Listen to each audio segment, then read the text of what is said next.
नमस्कार विद्यार्थी मित्रांनो, आज आपण मराठी व्याकरणातील शब्दाच्या जाती पाहणार आहोत. इयत्ता 5वी ते 10वी साठी अतिशय उपयुक्त असे शब्दाच्या जाती आपण पाहणार आहोत. त्यामध्ये शॉर्टकट ट्रिक्स सुद्धा आपण पाहणार आहोत की त्या कशा पद्धतीने ओळखायच्या आहेत याचा सुद्धा अभ्यास आपण करणार आहोत. स्पर्धा परीक्षा असो, पोलीस भरती, तलाठी भरती, ग्रामसेवक भरती, त्याचबरोबर TET परीक्षा या सर्वांसाठी अतिशय उपयुक्त अशी मराठी व्याकरणात आपण पाहणार आहोत. तर चला सुरुवात करूयात आपण शब्दाच्या जाती. शब्दाच्या एकूण 8 जाती आहेत. त्यामध्ये पहिली आहे नाम. आता आपण नाम म्हणजे काय ते पाहूयात. कोणतीही वस्तू, प्राणी, पदार्थ, गुणधर्म, काल्पनिक वस्तू यांच्या नावाला नाम असे म्हणतात. जगातील प्रत्येक वस्तूला नाव असते आणि उदाहरणार्थ आपण पाहणार आहोत राम, श्रेयश, मांजर अशी अनेक नावे आपण पाहू शकतो आणि याच नावाला नाम असे म्हणतात. नामाचे 3 प्रकार आहेत. त्यामधला पहिला प्रकार आहे सामान्य नाम. एकाच जातीच्या वस्तूंना समान गुणधर्मामुळे जे सर्वसामान्य नाम दिले जाते त्याला सामान्य नाम असे म्हणतात. म्हणजेच एकाच जातीचे जे काही समान गुणधर्म असतात त्याला आपण सामान्य नाम असे म्हणत असतो. उदाहरणार्थ पाहूयात. पक्षी, मुलगा, खेडे, नदी इत्यादी हे सर्व सामान्य नामाची उदाहरणे आहेत. नामाचा दुसरा प्रकार पाहूयात. विशेष नाम. एकाच जातीच्या अनेक वस्तूंपैकी एका व विशिष्ट वस्तूंचा बोध ज्या नावाने होतो अशा नामास विशेष नाम असे म्हणतात. त्याची उदाहरणं पाहूयात विशेष नामांची. मुंबई, भारत, गोदावरी, माथेरान इत्यादी हे सर्व विशेष नाम आहेत. नामातील तिसरा प्रकार आहे भाववाचक नाम. एखादी वस्तू किंवा प्राणी यामधील भावाचा, धर्माचा अथवा गुणांचा बोध होतो ज्या नामाने होतो त्या नामास भाववाचक नाम असे म्हणतात. आता उदाहरण पाहूयात भाववाचक नामाचं. सौंदर्य, प्रामाणिकपणा, गांभीर्य, नम्रता इत्यादी भाववाचक नामाची उदाहरणे आहेत. आपण सर्वनामाविषयी माहिती पाहूयात. सर्वनाम म्हणजे काय? तर नामाबद्दल येणाऱ्या शब्दाला सर्वनाम असे म्हणतात. आता उदाहरणार्थ आपण पाहूयात. मी, आम्ही, तो, ही, जे, आपण, काय, यांनी, तू, तिला, त्यांना इत्यादी हे सर्व नामाबद्दल सर्वनाम म्हणून वापरले जातात. तर उदाहरणार्थ आपण पाहूयात की एखाद्या मुलाचं नाव आहे सुयश. तर प्रत्येक वेळेला आपण बोलवताना त्याला सुयश या नावाने बोलवत नाही, तर त्याऐवजी तू किंवा त्याला असे आपण सर्वनाम वापरत असतो. आपण सर्वजण जेवण करूयात. तो अभ्यास करत आहे. आता हा तो जो आहे तो अभ्यास करतो म्हणजे कोण? तर सुयश. आता प्रत्येक वेळेला आपण सुयश याचं नाव घेऊ शकत नाही, त्यामुळे त्या नामाच्या ऐवजी त्या ठिकाणी तो हा सर्वनाम वापरलेला आहे. आम्ही सर्वजण खेळणार आहोत. तर ही काही सर्वनामाची उदाहरणे आहेत. तिसरं आहे विशेषण. आपण विशेषणाबद्दल माहिती पाहणार आहोत.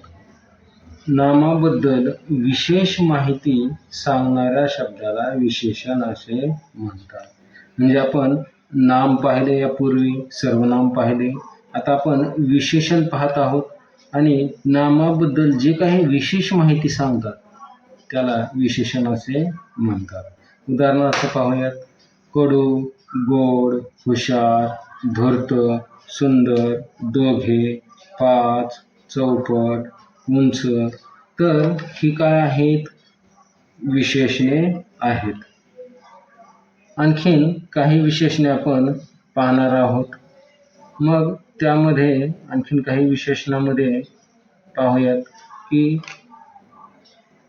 एक, कोल्हापुरी, छोटेसे, रुपेरी, गाणारा, मागील, पुढील. त्यामध्ये आणखीन आपण काही उदाहरणे पाहूयात. श्रेयश हुशार आहे. आता या वाक्यामधील हुशार जो आहे तो विशेषण आहे. पक्षी उंच भरारी घेतात. उंच काय आहे? तर हे विशेषण आहे. आंबा गोड आहे. हे सुद्धा गोड विशेषणच आहे. तर अशा पद्धतीने आपण विशेषणाची व्याख्या व विशेषण याविषयी माहिती पाहिली आहे. चौथा आहे क्रियापद. आपण क्रियापदाविषयी माहिती पाहणार आहोत.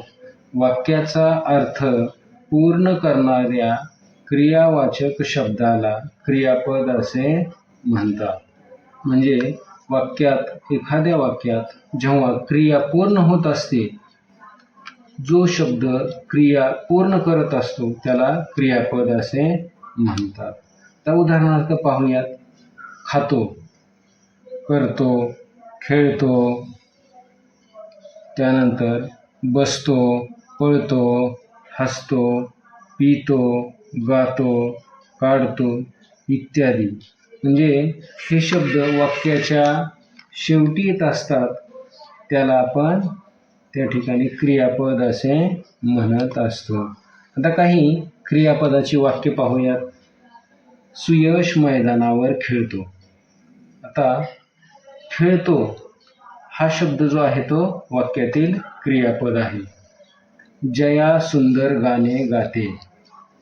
आता गाते हे काय आहे? क्रियापद आहे. त्यानंतर पुढचं वाक्य पाहूया. श्रेयश पाणी पितो. तर पितो काय आहे? तर हे सुद्धा एक क्रियापद आहे. पुढे आपण पाचवा प्रकार बघूयात. क्रियाविशेषण अव्यय. क्रियापदाबद्दल विशेष माहिती सांगून जी अविकारी राहतात त्यांना क्रियाविशेषण अव्यय असे म्हणत असतात. म्हणजे वाक्यामध्ये जे काही शब्द आहेत क्रियापदाबद्दल विशेष माहिती सांगतात त्याला आपण क्रियाविशेषण अव्यय असे म्हणत असतो. उदाहरणार्थ पाहूयात आपण आता या क्रियाविशेषण अव्ययाची काही उदाहरणे आहेत. पाहूयात. हळूहळू, पटपट, वर, खाली, सतत, नेहमी, दररोज, वारंवार, दिवसभर, आजकाल, हल्ली, सध्या, लगेच, उद्या, पटपट, जलद, भरपूर इत्यादी क्रियाविशेषण अव्यय आहेत. काही आपण वाक्यसुद्धा बघूयात क्रियाविशेषण अव्ययाची. कासव हळूहळू चालतो. आता या वाक्यामध्ये हळूहळू जो आहे तो क्रियाविशेषण अव्यय आहे. दुसरं वाक्य पाहूयात. तो मोठ्याने बोलतो. तर मोठ्याने जो आहे तर मोठ्याने हा काय आहे? क्रियाविशेषण अव्यय आहे.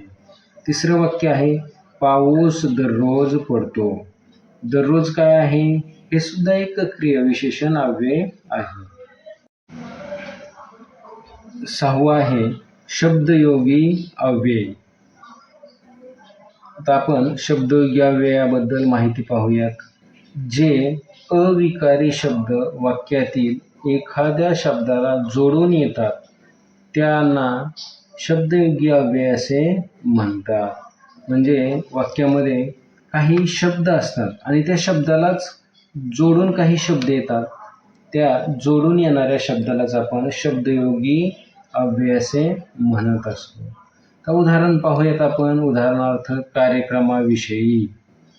तर या कार्यक्रमाविषयी विषयी हा जो शब्द आहे तो आहे शब्दयोगी अव्यय. त्यानंतर पुढे आहे पत्राद्वारे. तर पत्राद्वारे द्वारे हा काय आहे? हा सुद्धा एक शब्दयोगी अव्यय आहे. त्यानंतर आपण पाहूयात सहली निमित्त. निमित्त हा शब्दयोगी अव्यय आहे. त्यानंतर पुढे आहे सुखापेक्षा.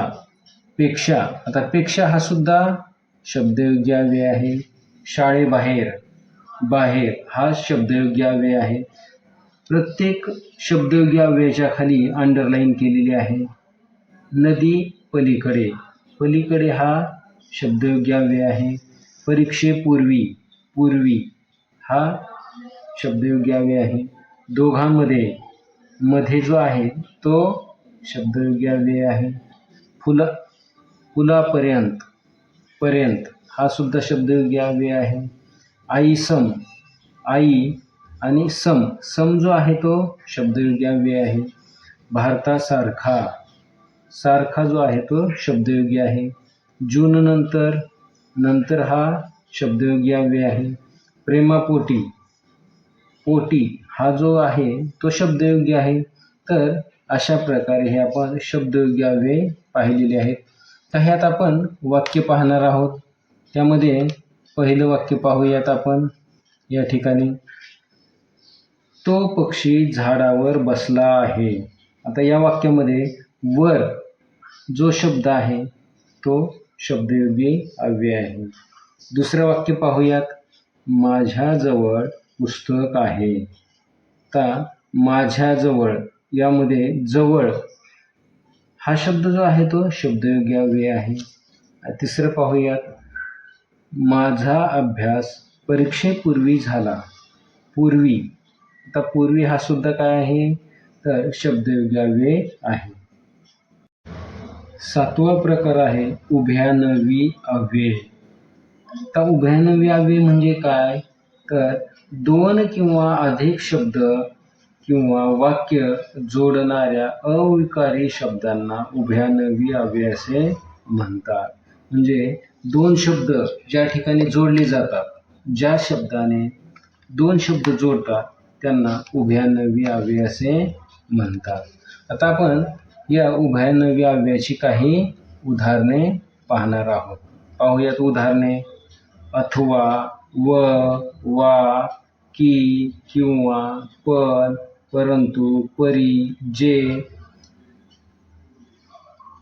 बाकी, किंतु, तरी, म्हणून, सबब, यास्तव, तेव्हा, याकरिता, म्हणजे, कारण, आणि, अन, नी, शिवाय, आणखी इत्यादी. तर हे सर्व शब्द जे आहेत ते उभयान्वयी अव्यय आहेत. आता या उभयान्वयी अव्ययाचे आपण काही उदाहरणे सुद्धा वाक्य पाहूयात. वाक्याद्वारे उदाहरणे पाहणार आहोत.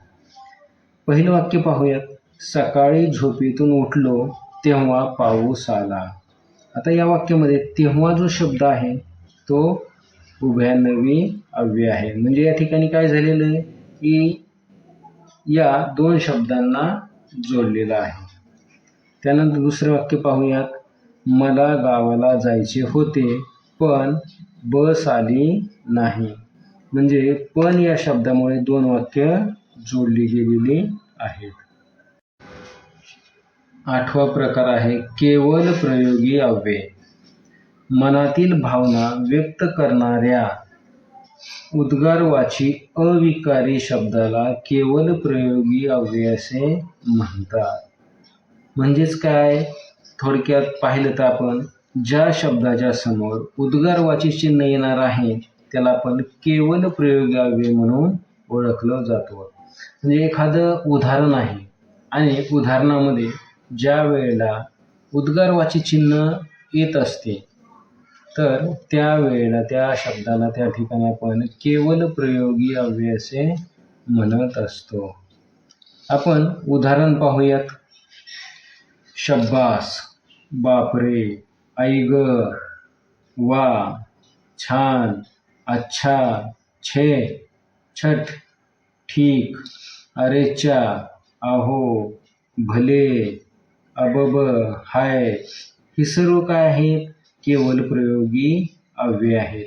म्हणजे या शब्दाच्या समोर त्या ठिकाणी उद्गारवाचक चिन्ह येत असते. आता आपण केवल प्रयोगीचे काही उदाहरणे पाहूयात, म्हणजे तुमच्या लक्षात येईल. पहिलं उदाहरण पाहूयात. बापरे, केवढा मोठा साप. आता बापरे हे काय आहे? एक आश्चर्यदर्शक आहे. त्यामुळे त्या ठिकाणी त्याला आपण केवल प्रयोगी अव्यय असे म्हणत असतो. दुसऱ्या वाक्यामध्ये आई ग, पायात काटा टोचला. आता आई ग हा सुद्धा केवल प्रयोगी अव्यय आहे. वा, तिसरं वाक्य आहे. वा, काय धमाल उडवली तिने. तर वा हा सुद्धा एक केवल प्रयोगी अव्यय आहे. तर अशा प्रकारे आपण मराठीतील शब्दाच्या 8 जाती पाहिलेल्या आहेत. तर सर्वांनी या चॅनलला सबस्क्राईब करावे आणि व्हिडिओला लाईक सुद्धा करावे. धन्यवाद.